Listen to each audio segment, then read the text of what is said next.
Vicenza aperto e subito rinviato causa sciopero degli avvocati, il processo per l'inquinamento da PFAS, l'udienza è stata fissata per l'11 novembre, in quell'occasione si costituiranno le parti civili. Ieri intanto manifestazione a Venezia delle mamme no PFAS, associazioni ambientaliste, corteo in regione per chiedere che si parta subito con la bonifica del sito Miteni di Trissino. Tragedia questa mattina lungo la Romea, un furgone si è schiantato contro un camion, a perdere la vita l'autista del Fiat Dobloc che si è rovesciato. 3.000 persone sabato sono scese in strada ad Adria per la fiaccolata in ricordo di Giulia Lazzari, la 23enne strangolata dal marito, depositati dei fiori sulla panchina contro i femminicidi. Filmato tra regioni e sindaci dei 29 comuni delle colline del Prosecco, patrimonio UNESCO, un disciplinare per regolamentare lo sviluppo urbanistico del territorio. La singolare iniziativa del comune padovano di Montegrotto Terme, l'amministrazione apre l'asilo nido comunale il venerdì sera per consentire ai miei genitori di poter uscire. Pomeriggio davvero particolare alle fiere di San Luca a Treviso, dove si è applicata la terapia del sorriso ad un gruppo di malati di Alzheimer. Buongiorno e ben ritrovati, prima edizione regionale dei notiziari di Antenna 3, dunque l'avete sentito, la manifestazione ieri a Venezia delle mamme no PFAS e associazioni ambientaliste che si sono recate in corteo in regione per chiedere che si parta subito con la bonifica del sito Miteni di Trissino. Intanto oggi in tribunale a Vicenza aperto e subito rinviato causa sciopero degli avvocati all'11 di novembre il processo per l'inquinamento no PFAS. Siamo qui oggi a Venezia assolutamente convinti e combattivi, tutto il movimento no PFAS, le mamme no PFAS in testa, perché vogliamo chiedere la bonifica integrale del sito Miteni. Sono arrivate a Venezia le mamme del comitato no PFAS, con loro in una domenica di festa striscioni e cartelloni per far pressione verso la regione e ribadire la necessità della bonifica del sito Miteni, oggi chiuso, e i dirigenti con la proprietà chiamati a rispondere in tribunale di disastro ambientale. Dobbiamo pretendere questa rimozione totale degli inquinanti sotto il sito della Miteni, perché se questo non avverrà la nostra falda non potrà mai purificarsi e pulirsi. Questa è un'azione che dobbiamo ai nostri figli e alle generazioni future. Bonifica che peraltro la Regione Veneto ha già chiesto e intimato alla stessa Miteni e per la quale si chiede un commissario. 6, 5, 4, 3, 2, 1, Un'invasione pacifica di genitori con i figli, le generazioni future, ma già malate. I bambini nascono pretermine, c'è un aumento del diabete gestazionale in gravidanza. Queste sostanze studiate ormai da tantissimi anni devono essere tolte dal mercato perché sono troppo pericolose. Una messa in sicurezza del sito che a tutt'oggi si sarebbe limitata ad una barriera idraulica di emungimento, ma che non bloccherebbe o quantomeno sarebbe insufficiente a ripulire la falda, messa in sicurezza che invece deve bloccare la diffusione degli inquinanti e a seguire la bonifica avrà il difficile compito del ripristino ambientale perché i FAS sono subdoli. I FAS sono interferenti endocrini e sono bioaccumulabili, entrano nel nostro organismo e lavorano passando per ormoni. Di conseguenza tutto il metabolismo, appunto non riconoscendoli, lavora in maniera anomala. Il primo a saltare è il colesterolo, poi le ghiandole endocrine, riproduttive, la tiroide. Continuiamo ora con la cronaca, tragedia avvenuta questa mattina lungo la Romea. Un furgone si è schiantato contro un camion, a perdere la vita l'autista del furgone. Per noi in diretta Ilaria Marchiori. Buongiorno da Chioggia, è avvenuto un altro grave incidente lungo la Romea, è accaduto questa mattina intorno alle 7:45 nella zona di Isola Verde. A scontrarsi un furgoncino e un camion, purtroppo non c'è stato nulla da fare per l'autista del mezzo più leggero. I vigili del fuoco, giunti sia dal distaccamento locale che da Mestre con l'autogru, hanno messo in sicurezza i mezzi finiti fuori strada a ridosso del canale e poi estratto l'autista del mezzo più leggero che si era rovesciato. Il personale medico del SUEM 118 giunto immediatamente ha dovuto dichiarare però la morte dell'autista. Illeso invece l'autista pista del mezzo pesante.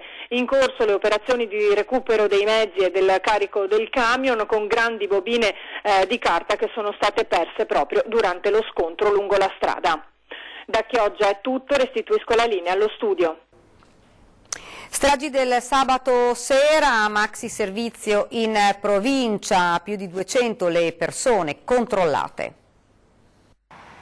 Posti di blocco in tutta la provincia nel fine settimana, maxi controllo della polizia stradale contro le stragi del sabato sera. Gli agenti hanno posizionato i pullman per le analisi nei punti strategici del territorio in prossimità di discoteche e luoghi di aggregazione. Oltre 200 le persone controllate, 14 multate per guida in stato d'ebbrezza. Tra i casi più eclatanti quelli di un barista marocchino trentenne alla guida senza aver mai conseguito la patente con un tasso alcolico di 1,17. Tra gli altri un architetto della provincia di Padova, un cuoco, un pasticcere e 2 dipendenti di un bar della zona. Dei 14 positivi al test, 8 provenivano da ristoranti e pizzerie e 4 da discoteche. Nella notte a Cittadella invece grave schianto, un'auto è sbandata finendo fuori strada, 2 le persone ferite. Un tunisino di 42 anni è stato denunciato dai carabinieri di Schio per maltrattamenti contro familiari, lesioni personali, minacce e atti persecutori. A chiedere l'intervento dei militari la moglie, perché dopo la sua decisione di separarsi il marito ha reiterato violenze fisiche, condotte vessatorie e di minaccia nei suoi confronti in più episodi. Ed ancora i carabinieri di Spinea nel Veneziano invece hanno arrestato in flagranza di reato per violenza domestica un moldavo di 32 anni. L'uomo ha tormentato una donna che lo aveva lasciato con molestie telefoniche, sia attraverso pedinamenti o presentandosi frequentemente sotto casa o fuori dai luoghi di lavoro, fino a passare dalle minacce alle vie di fatto. I carabinieri, che nelle settimane passate avevano tenuto sotto controllo l'abitazione della donna, sono intervenuti quando il 32enne completamente ubriaco si è presentato a casa dell'ex compagna.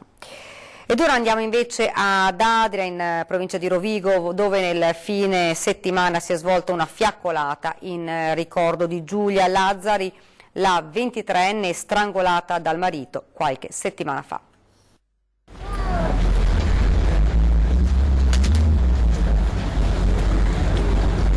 3.000 persone, 3.000 fiaccole nella notte di Adria. Hanno camminato tra le vie del centro storico, davanti il sindaco Omar Barbierato, dietro i genitori e i familiari di Giulia Lazzari. Qualcuno regge una foto della giovane donna strangolata dal marito lo scorso 8 ottobre. Il corteo si muove in un silenzio quasi surreale.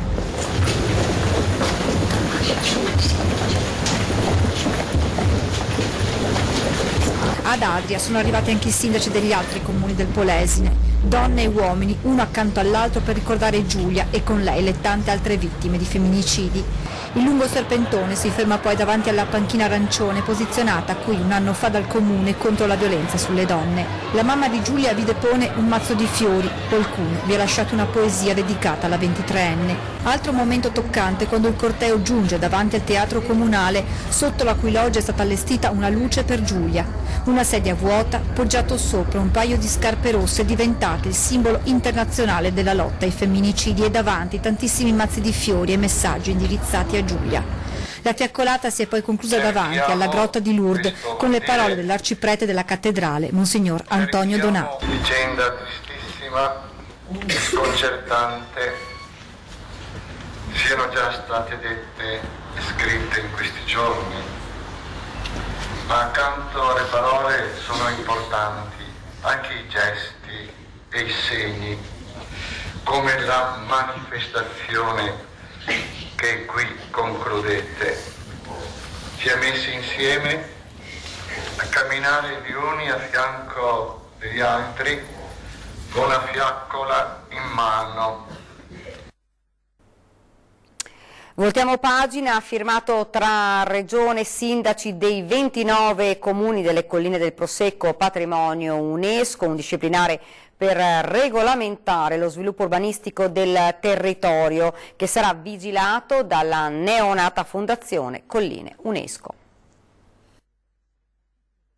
Un dialogo in comune e un comune senso del pensare, di vedere e di agire, visto e considerato che i 29 comuni hanno sottoscritto questo disciplinare che va nell'adozione, diciamo, di buone pratiche, di atteggiamenti amministrativi uguali conformi in tutto il territorio. Così intende il presidente del Veneto Luca Zaia la nuova fondazione Colline UNESCO, che muoverà i primi passi da gennaio 2020.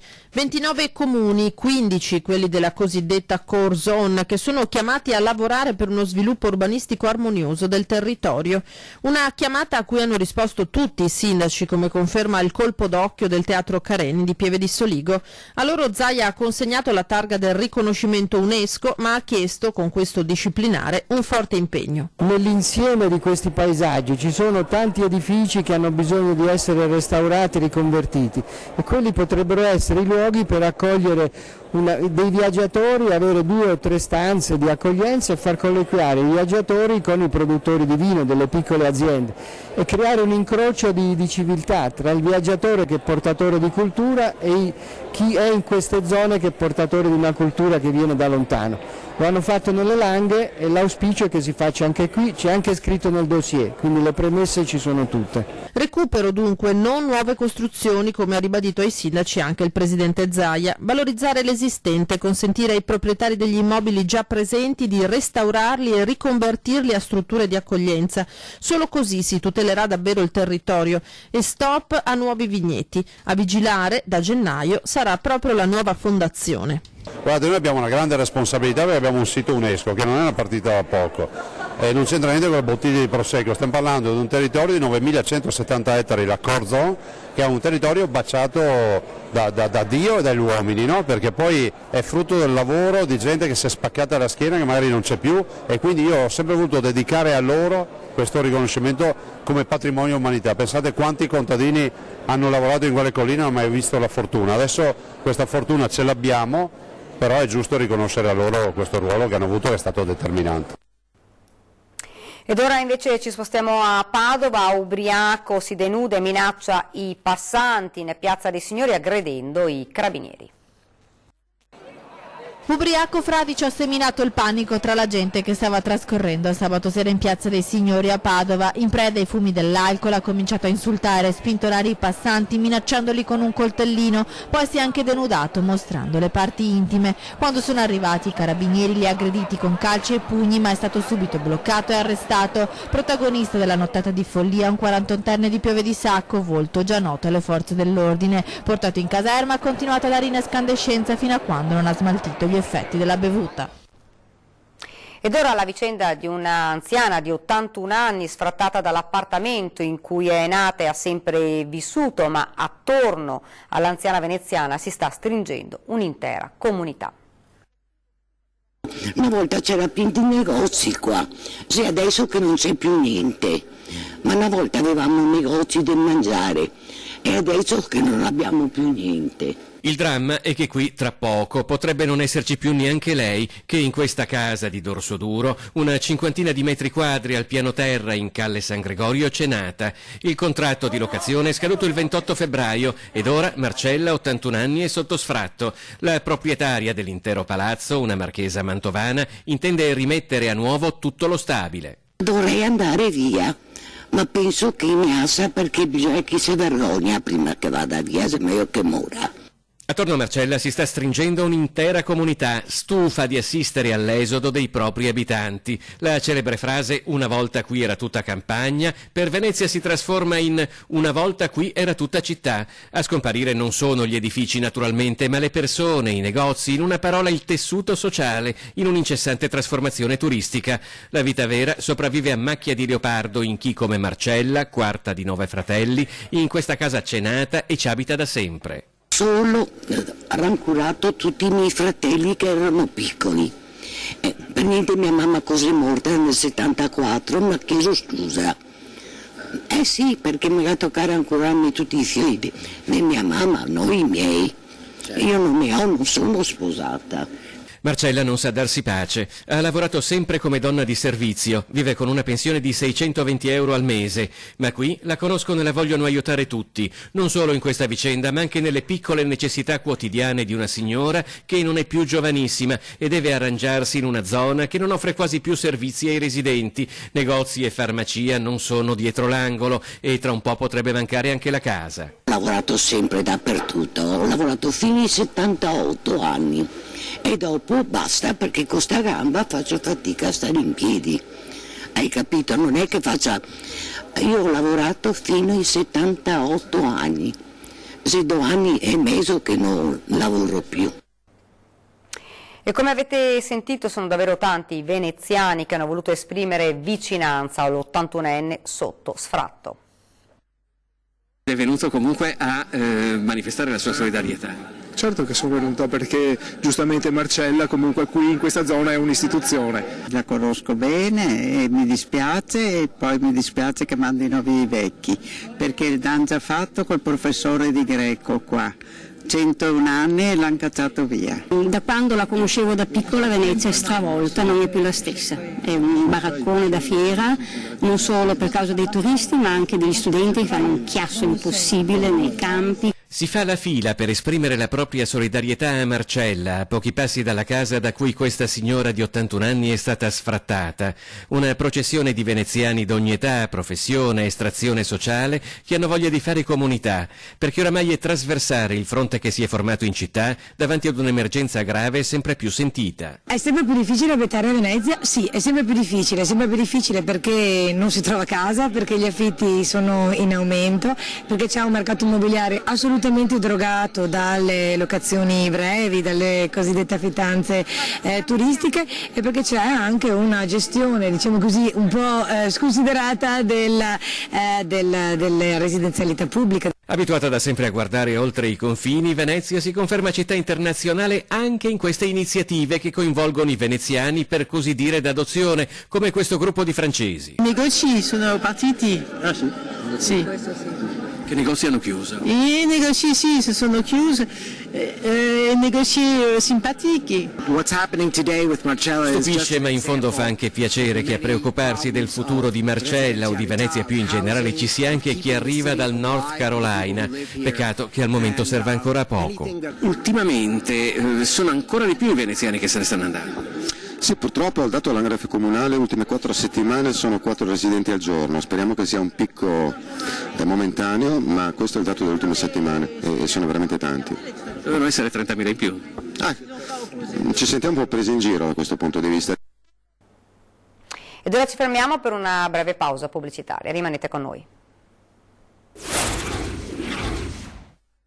Il sito. Rieccoci nuovamente in studio ed ora parliamo della singolare iniziativa del comune di Montegrotto Terme nel Padovano. L'amministrazione apre l'asilo nido comunale il venerdì sera per consentire ai neogenitori di poter uscire. Una serata romantica, magari per una cenetta o per vedere un film al cinema. Spesso per i neogenitori nei primi anni di vita dei figli si tratta di un miraggio, di un vecchio ricordo. Si è troppo presi dall'organizzazione tra lavoro, pappe e pannolini che si dimentica il tempo per la vita di coppia. E così il comune di Montegrotto Terme ha deciso di pensare anche alle famiglie. L'idea è quella di aprire l'asilo nido comunale in notturna, appuntamento il venerdì sera da fine ottobre a fine luglio. Servizio, come dicevo prima, è totalmente gratuito per gli utenti del nostro micronido, questo anche per andare incontro ovviamente a chi non ha una capienza economica particolarmente importante, ma ovviamente quindi può usufruire del nostro servizio, oppure per quelle persone che non hanno parenti a disposizione, considerato che oggi il mondo del lavoro è basato sulla mobilità e quindi tante volte sei costretto a spostarti, chi non ha parenti che possano in qualche maniera aiutare le famiglie, qui trovano una sponda. Un'iniziativa che pensa sia all'aspetto economico, i genitori possono uscire senza costi extra, ma anche alla serenità familiare. Abbiamo anche fatto alcuni approfondimenti a livello sociologico, pedagogistico e psicologico e abbiamo visto che insomma i dati ci confortavano nell'andare avanti con questa iniziativa. Perché? Ma perché soprattutto noi sappiamo che un bambino cresce felice in un ambiente felice, in un contesto familiare anche felice, e quindi l'affettività genitoriale è una cosa molto importante. E mentre mamma e papà si rilassano in libera uscita, anche per i piccoli la serata non è da meno. I cancelli del nido, la casa dei folletti, aprono alle 19:30. Il servizio dura fino alle 23. C'è il momento dei giochi, la lettura delle favole, delle canzoncine, poi spuntino con latte e biscotti, cambio pannolino e pigiamino e poi tutti a nanna fino a quando mamma e papà non tornano, e così i sogni d'oro possono continuare nella culla a casa. Ed ora andiamo a Mestre, giornata di esercitazioni della macchina della protezione civile al Parco San Giuliano con tutte le forze dell'ordine, la partecipazione straordinaria dallo spazio dell'astronauta Luca Parmitano, e domani si replica anche in piazza Ferretto.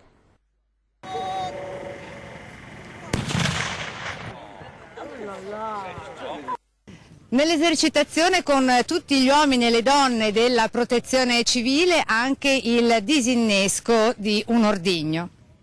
Anche gli artificieri dell'esercito italiano al Parco San Giuliano di Mestre per la simulazione di interventi. Invece i volontari che vedete a bordo campo, in divisa giallo-blu, stanno dando il loro supporto su indicazione ovviamente dell'esercito, degli artificieri, per fare un cordone di sicurezza.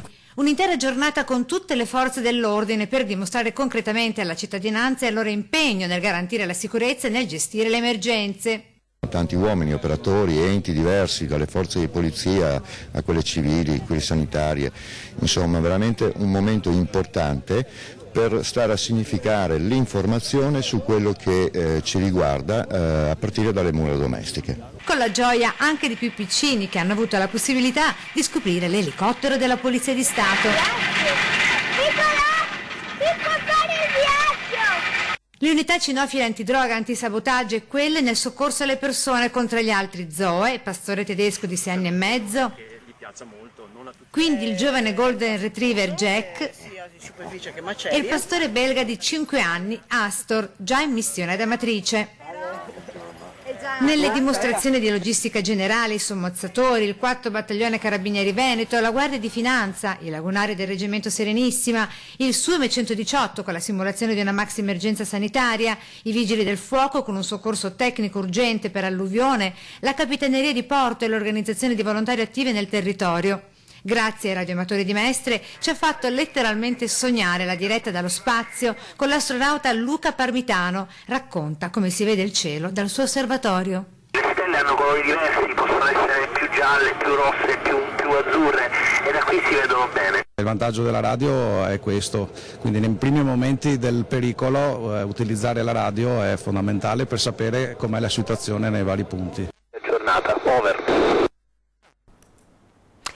A Belluno per la terza volta si celebrerà la giornata del dialogo interreligioso islamo-cristiano e per la prima volta l'iniziativa si estende fuori provincia. Belluno condivide con Pieve di Soligo la giornata del dialogo interreligioso che avrà luogo il 26 e 27 ottobre prossimi nel comune trevigiano, la cui comunità è stata scossa dal caso della denuncia dell'imam accusato di aver usato metodi violenti nei confronti di minori che frequentavano la scuola coranica del paese. Il dialogo fra le fedi, dice la consigliera comunale di maggioranza Valentina Lucchetta, deve prevalere sul pregiudizio. L'iniziativa del prossimo weekend, voluta dalla diocesi di Belluno-Feltre, dalla Federazione Islamica del Veneto, dal Movimento dei Focolari e dalla comunità islamica bellunese, è già alla terza edizione. Nasce a Belluno da rapporti di buon vicinato, dice Don Giuseppe Bratti, delegato diocesano per l'ecumenismo e il dialogo interreligioso, che ricorda la storica marcia della pace dell'8 dicembre 2015, pochi giorni dopo il sanguinoso attentato al Bataclan di Parigi. Dal capoluogo dolomitico quel messaggio di pace è stato raccolto e ha superato i confini. Prima delle religioni ci siamo uomini, prima di tutto, quindi l'uomo è prima di tutto. Poi vengono le religioni in maniera di stare insieme con gli altri per fare un percorso unico. Il movimento dei focolari è stato il grembo in cui questo cammino è nato. Il negativo qualche volta provoca un grande positivo e c'è questo dialogo che è cominciato. Noi, la nostra idea che viviamo insieme è tutti fratelli uniti per la pace. Noi, spiega l'imam di Belluno, cerchiamo di far vedere che il dialogo tra noi è quotidiano e dopo 15 anni di cammino sta dando i suoi frutti. Eravamo un po' una comunità chiusa, no? Facciamo la nostra attività dentro, tra noi, Poi abbiamo visto, a un certo punto abbiamo visto che sono tanti ostacoli, soprattutto l'integrazione con l'altro, con la comunità italiana qua. Allora a quel momento abbiamo deciso di uscire fuori. Da 2 giorni offrirà spunti di riflessione e di dibattito, laboratori multietnici e esperienze di dialogo anche fra giovani. Molti giovani purtroppo si ritrovano senza strumenti, quindi appunto noi come giovani riteniamo che sia importante organizzare dialoghi interreligiosi. Ed ora andiamo a Treviso, dove si è svolta una giornata particolare alle Fiere di San Luca per alcuni malati di Alzheimer. L'esperienza è stata di utilizzare l'intera area come parco sensoriale. Quanti anni Maria che non va più in giostra? Non la ricordo. Ed è per questo che Maria è tornata sulla giostra panoramica, per cercare di ricordare. Non è una frase fatta, ma la realtà di una malattia terribile, quella che cancella la memoria. Maria, come molte altre persone seguite dall'ISRA, ha l'Alzheimer e le Fiere di San Luca per un giorno sono diventate quasi una terapia per il piccolo esercito arrivato in pullman nel pomeriggio dedicato a loro. È un momento dove dovete sentirvi ancora come avevate 20 anni, in mezzo alle giostre, in mezzo alle fiere, al profumo della frittella, per condividere momenti di gioia come avete fatto con quella grande 3 giorni dell'Alzheimer Fest. In quel caso l'esperimento terapeutico è stato allestire un piccolo circo con acrobati, orchestra e clown, non solo per far divertire i pazienti, ma soprattutto per stimolare il più naturalmente possibile i ricordi.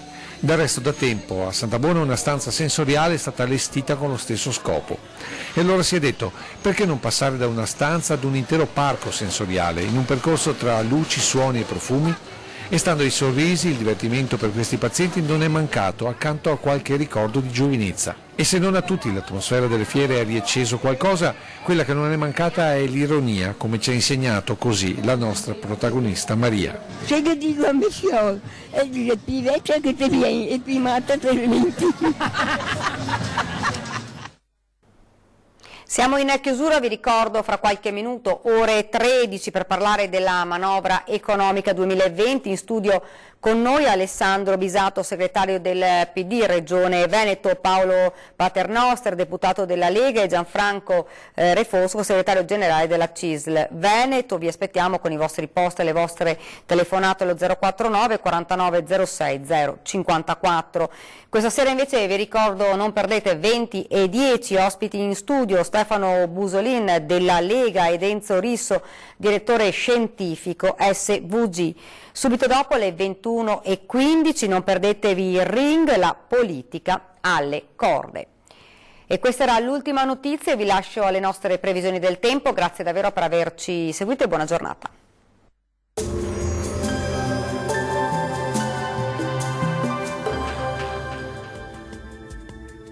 Benvenuti al Meteo.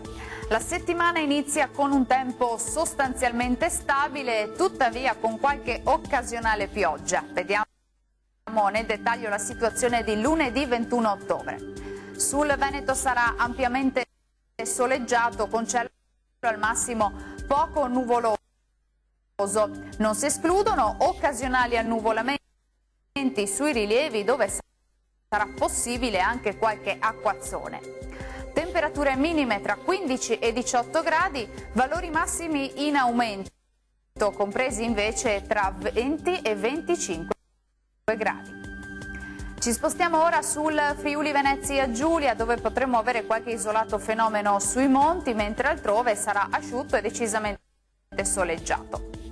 Temperature minime tra 16 e 18 gradi, massime tra 21 e 22 gradi. Uno sguardo infine al Trentino Alto Adige, dove avremo qualche piovasco sparso, alternato tuttavia a spazi maggiormente asciutti. Temperature minime sui 14 gradi, massime sui 20 gradi circa. Dal meteo per ora è tutto, vi do appuntamento al prossimo aggiornamento, arrivederci.